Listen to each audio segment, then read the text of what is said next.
Today on the Stay at Home Chef, I'm showing you how to make the best pork chop marinade. This pork chop marinade is super simple and you'll never have another dry pork chop ever again. These are moist, delicious, flavorful, and super easy to make. This truly is the best pork chop marinade you'll ever get. And it starts with a 1/4 cup of extra virgin olive oil, and that is followed by 2 tablespoons of brown sugar.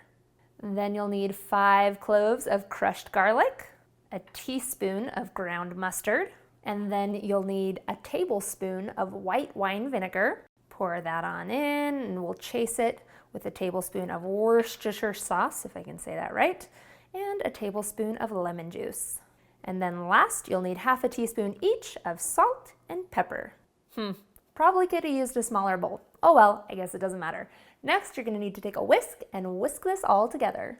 Now you have both oil and vinegar in there, so give everything a good whisk so that it's nice and combined. Now set that marinade aside for a second and we're gonna get out our pork chops, but first you'll need a gallon-sized resealable plastic bag. We're gonna put our pork chops directly into our plastic bag, and you can see that I'm using these beautiful bone-in thick-cut pork chops. You wanna use a pork chop that's at least 1 inch thick. If you don't see any out in your little meat section of your supermarket, go to the meat counter and ask them to cut one especially for you. Trust me, it's worth it. Then we're gonna take our marinade and pour it directly over the pork chops. Then you're gonna seal up the bag and squish everything together so that all of the pork chops get a little marinade on them. Then just pop this in the fridge to marinate for 2 to 8 hours. You can go either way, on the short end or on the long end, whichever is convenient for you. Once it's marinated, you'll wanna preheat the oven to 400 degrees Fahrenheit and then get an oven-safe skillet heating until it's smoking hot. We're gonna put the marinated pork chops into the skillet to sear.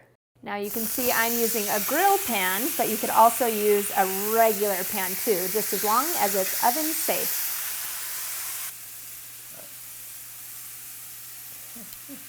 Then we're gonna pop this into the oven to finish cooking.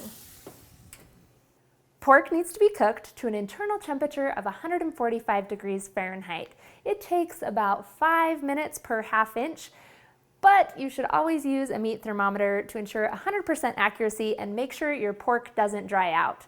Once it's out of the oven, let it rest for about 5 minutes before serving.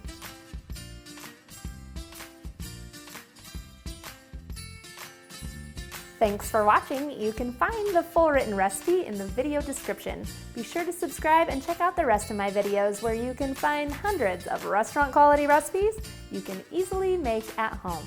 See you later.